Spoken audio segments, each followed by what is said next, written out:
We're going to do things a little bit different tonight. Tonight we're going to do a presentation first with Jim Cub, and then we're going to have our general membership meeting afterwards. And if you'd like to stay and listen to our general membership meeting afterwards and hear some of the projects and things we're doing, you're more than welcome to stay.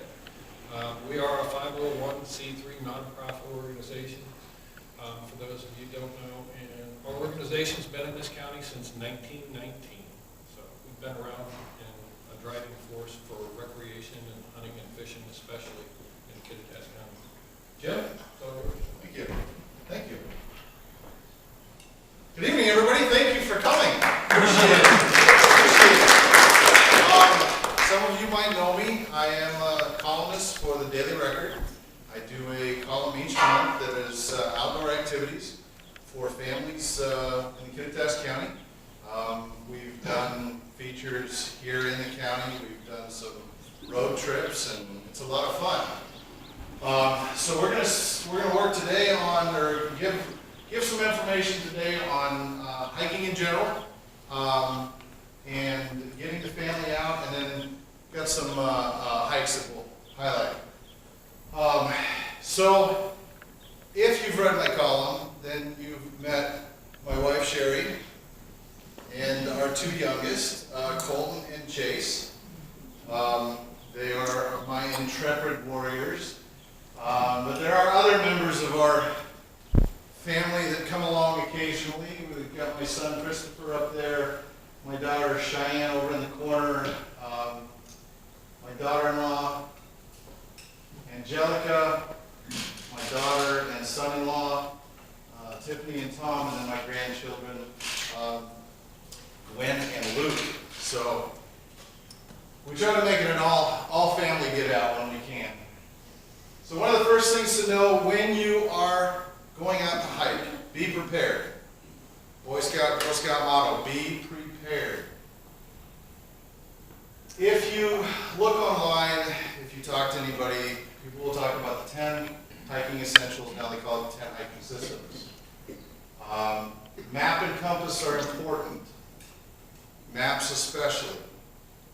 You can buy Green Trails maps that show different trails, hiking trails all over the state of Washington. But at least know where you're going. Be familiar with it before you get there.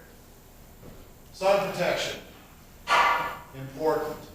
Even in the middle of winter, you can get burnt. It's happened to me before. Insulation, extra clothing. We live in the Pacific Northwest. And I've been in situations where I have gone literally from 90 degrees to 50 degrees to all of a sudden I'm standing and it's hailing or the rain's coming down. That can make a big difference. So always bring extra clothing. One of the things that I've learned is, I don't know how many of you have ever read Hitchhiker's Guide to the Galaxy, but I always carry my towel. And the reason for this is I went on a solo hike in December of 2012, and I slipped on a log and I fell in a creek. I was 3.5 miles up. I was cold. I would have loved to have had this to have dried off. Bring a headlamp or a flashlight with you, please. Some of these areas that we can get into, even in the middle of the daytime, can get awful dark. First aid supplies. Now, if you're taking a day hike, fire, that might seem, why? Well, things can happen in the blink of an eye. Somebody can fall and sprain an ankle, they can't come out. Again, it can get cold, even in July in the mountains. You want to be prepared. Repair kit and tools. Bring some extra food with you. Even if it's just some trail mix, jerky. Bring some extra food. Hydration is important. Water bottles. Hydration packs. And we always carry we have a SteriPen. Carry a Sterilizer. Again, things happen. You may need extra water. Emergency shelter. We've got some examples of some emergency shelters over there. But it doesn't have to be anything fancy. A bag, a garbage bag can work. A rain poncho can work.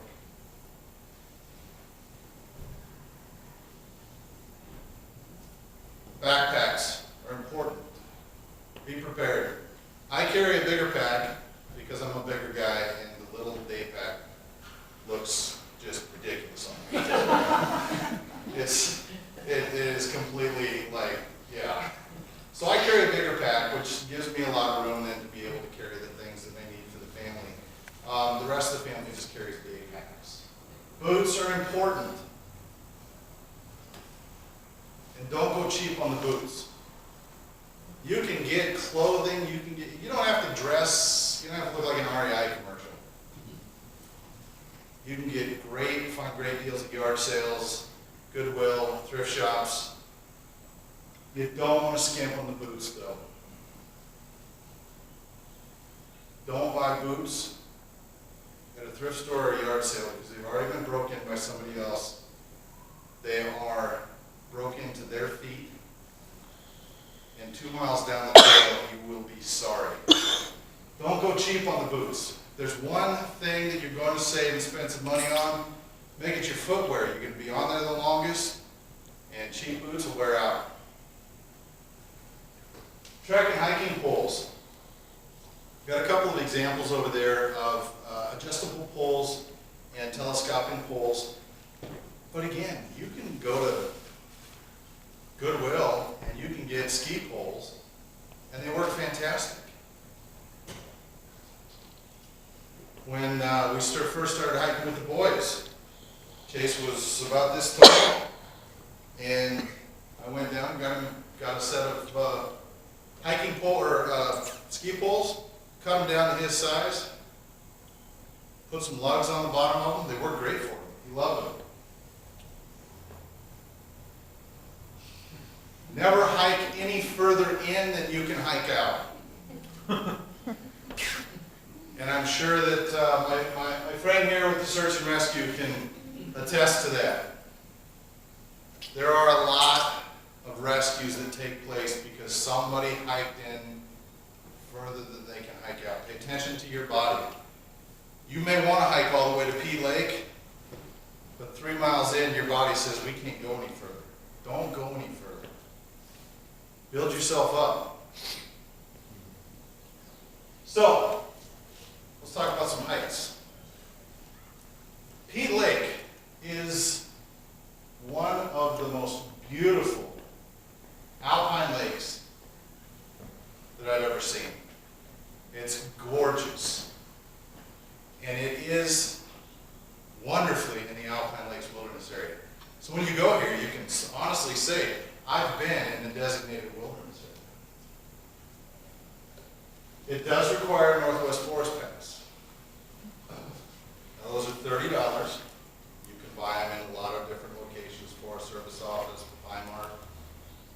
It's worth it. We've got a lot of Forest Service trails around here, and I highly recommend it. The difficulty is moderate. There is some elevation gain, but the biggest reason that I say it's moderate is because there's some creek crossings and some log crossings. Now, Chase was able to do this 2 years ago. He was 7.5 at the time, almost 8, and he made it just fine. All the way in, all the way out by himself, made the crossings. By my GPS, there's a 367-foot elevation gain. Not bad. If it wasn't for the log crossings and the creek crossings, I would have made this easy to moderate. The sign says 4 miles. Do not always trust what the sign at the head of a trail says. For a lot of reasons. Sometimes trails get rerouted due to erosion, needing to reseed a trail so that there's not too much damage that takes place. Or, probably in this case, somebody just guessed, or they had not 100% accurate. They didn't have GPS. But my GPS and Washington Trails both say the same thing. 4.5 miles to the lake, 9 miles round trip. There's some amazing flora and fauna on the way. I think we ran into probably 15, 20 different kinds of mushrooms, and the wildflowers are just incredible. And it's beautiful. We probably took twice as long to get to the lake as we would have if we would have just walked straight there. Just because you just stop and you see this. It's just incredible. And it is family friendly. Colton over there, he loved it. We had him in the backpack. We carried him in the backpack for a couple of years, and that was he would drag the backpack out. He was so excited. Inspiring.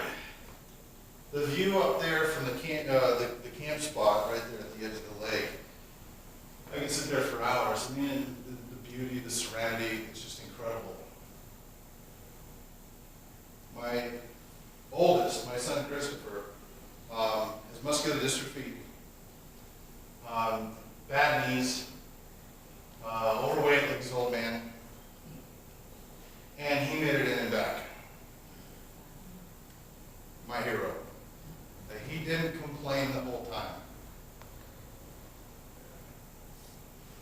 So this one, some people know about, some people don't. The Snoqualmie Tunnel. It's up on Snoqualmie Pass. It's off of the Hyatt exit. You cut back and you go to the Iron Horse State Park. Get out of your car and you make a left on Iron Horse Trail, and you'll run into this beauty. It is, it's an old railroad tunnel. It's only open from around the 1st of May. I say around because depending on the snowpack, the temperatures and so forth, they will not open it until all of the icicles are gone inside, because they can form like 9-foot icicles. And so around the 1st of May, and then they close it usually about the time the first snowfall comes. It's easy. It's a railroad bed. It's literally 44 feet elevation gain. The most difficult part is just the inside. You're in the dark. This is where your illumination comes in. 2.7 miles from the parking lot to the picnic tables, so 5.4 miles round trip. Again, it's easy. Most of us probably walk that much every day anyway. So it is located on the historic Iron Horse Trail. There's some great information right as you exit the parking lot and start to head up toward the tunnel. When you do, stop and read this. Just kind of get a little bit of a feel. We don't have, here in town anymore, we don't have the freight traffic that we used to have. And so this was an important rail bed, east to west. This will give you some background, and then just walking up to this tunnel and realizing and kind of recognizing. And as you're walking through and you've got your flashlight or you've got your headlamp, pay attention to the walls. You'll see where, first of all, you'll see the soot that darkens from when it was cold. But you'll also see the cable lines, the conduit that ran through to help light the tunnel. Telephone lines ran through there. It's pretty incredible. Again, now this is, when you come out on the west side of the tunnel, there's just some incredible scenery. I don't know how well you can see it or not, but in this bottom picture down here, you'll see a faint little ribbon right there in the center between those two trees. That's I-90. So you're that close, and yet you really don't hear anything. And I've not met anybody yet who has not taken this trail and come back and said, oh, we hated it. Everybody that I've come across just absolutely loves this trail. So next thing is not just a hike. And I'm very partial to this area here. The Teanaway Community Forest, I'm sure most people know was bought, it was a couple years ago was bought. It's now being ran by the Department of Natural Resources. Contrary to what usually happens with a lot of state involvement, they've actually done a great deal to improve access and so forth up here. For most everything you will do up there, a discovered pass is required. There are, I listed 2 here because these are the 2 most accessible. There is a third campground up the Middle Fork, but the 2 most prevalent, the most easily accessible are the Teanaway Campground, which is on the West Fork, and 29 Pines, which is up in the North Fork.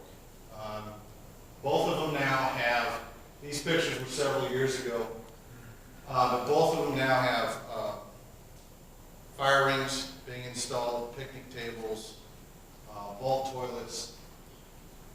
You can't beat it. You just can't beat it. I think my family probably goes up to the Teanaway 10 times a year. One thing that's neat about the Teanaway is just the amazing amount of recreation opportunities just within a short distance. Hikes. You can hike up to Bible Rock. Most everybody has heard about Cheese Rock. Just a short little hop and a skip from the Teanaway Campground. Bean Creek's another beautiful one. It's up off of the North Fork. Esmeralda Basin, Long's Pass, Ingalls Way, all the way up to at the end of the road on the North Fork. There's some incredible swimming holes. When I was a kid, there was a Bible camp up there called Bible Rock. And when every year, and our favorite thing to do was to, hi there, welcome. Our favorite thing to do was go swimming in the river.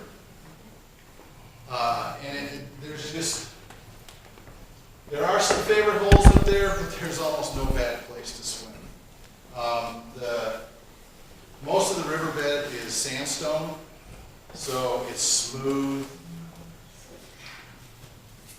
Red Top Mountain Lookout. Now the first slide was Red Top Lookout.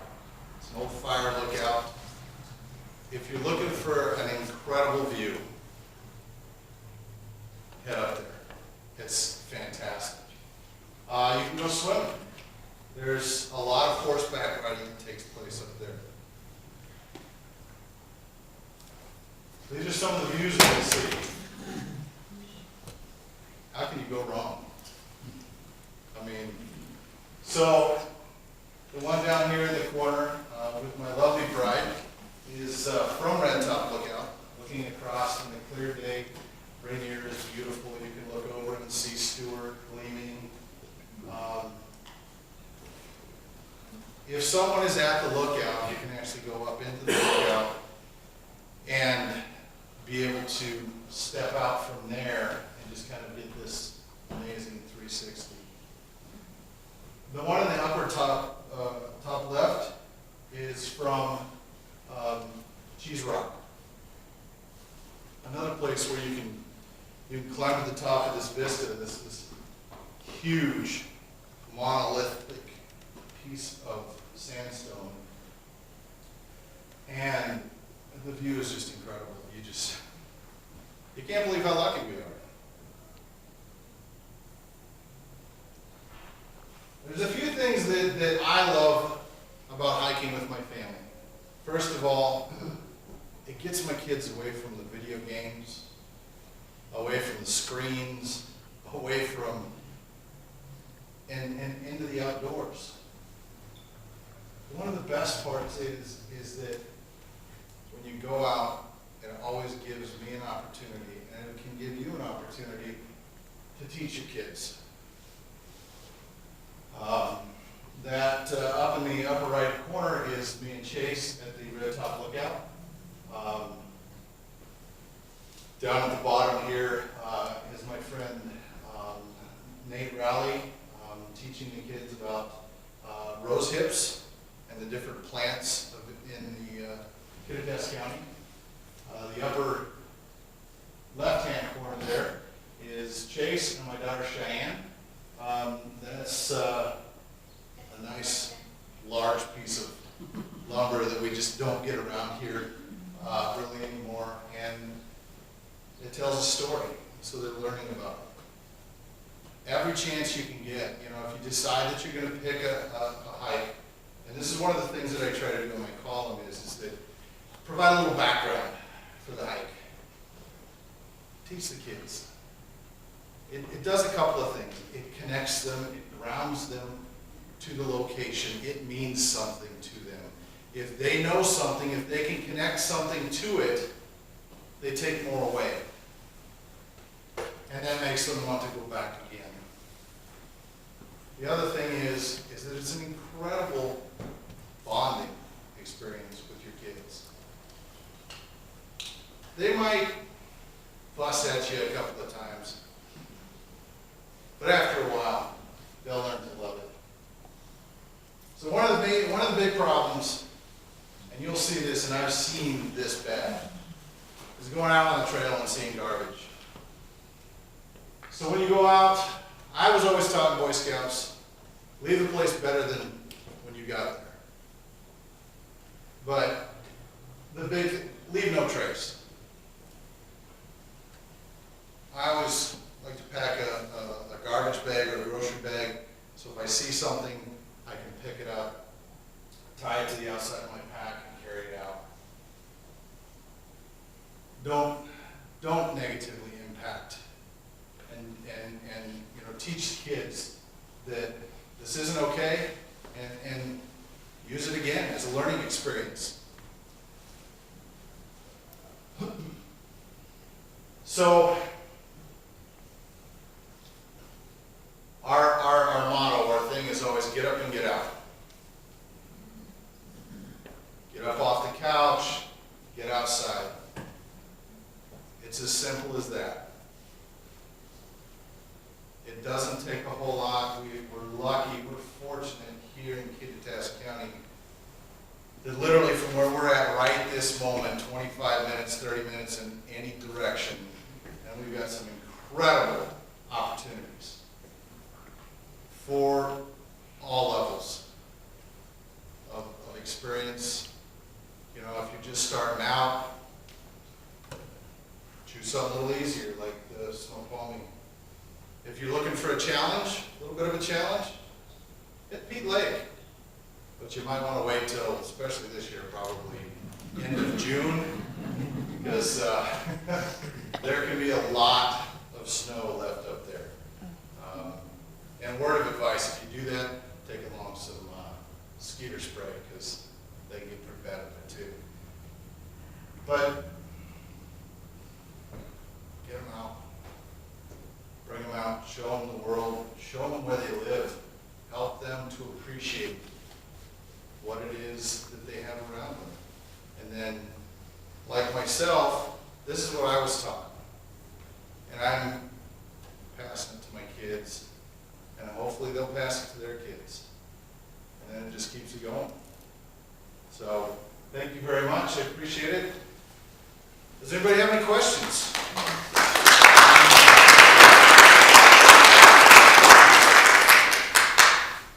Jim, if somebody wanted to start doing some of those trips and trails and stuff, what kind of resources, books or websites, or where they can go to download where the parking areas are? Or?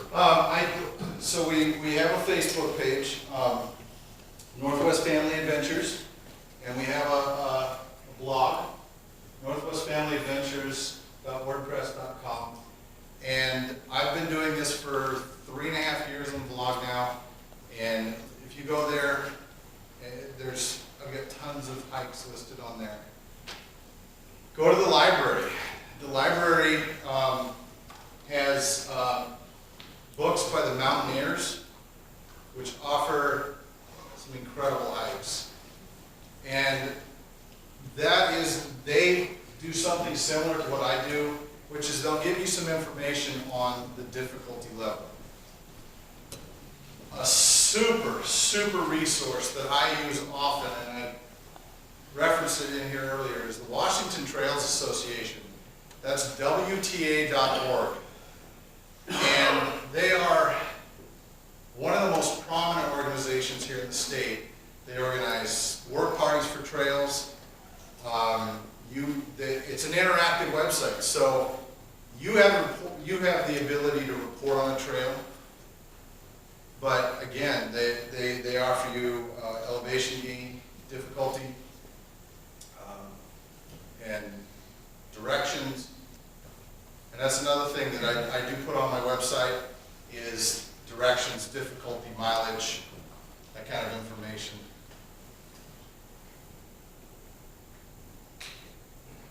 Any other questions? Yes, sir. On the difficulty now, it might be easy for you, but it might be difficult for me. How does that work? My difficulty is, that's an excellent question. I rate my difficulty scale on these two kids right over here. Yeah. So if Colton, who's now 5, can easily make his way through, that's an easy. If Chase, who is now 9, struggles a little bit but makes it through, I'm going to say easy to moderate. If Chase has a hard time keeping up and is just completely ready to collapse at the end of the hike, difficult. So that's my rating system.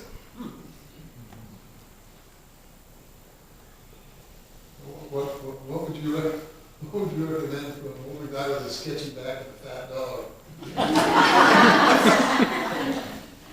We have a lot of hikes here in Kittitas County that are fantastic. I mean, just right out our front door out here, we've got the John Wayne Trail, which offers some, and there's many different locations on the John Wayne Trail that you can start from. There's one in Thorpe, there's a couple here in town. So you have a variety. Coal Mine Trail, Right, the Coal Mine Trail in Ellensburg is a fantastic one. The entire length of the trail is somewhat, like anything else, is up to debate depending on who you talk to. But the nice part about it is that it's easily separated into 2 different sections. From Cleellum to Roslyn, or Roslyn to Cleellum, and from Roslyn to Ronald, or Ronald to Roslyn, or you can do the whole thing. But that's an easy one. Again, that's an old railroad bed from the coal mine railroads. Very little elevation gain. Irene Reinhardt, Riverfront Park is a great one. And even Uptown Recreation Area, which is about 12 miles down the canyon, it's free until the 15th of May, and then it's a $5 parking fee from the 15th of May to the 15th of September. It changed, Yeah. Did they? this year round. Is it now year round? Yeah. I haven't been there for a while, so thank you very much. I usually go about this time of the year because of the snake problem, but it's a fairly easy hike. There are a couple of creek crossings, but otherwise pretty level ground. And that's really neat because you go through an old orchard and an old homestead. So a little history there as well.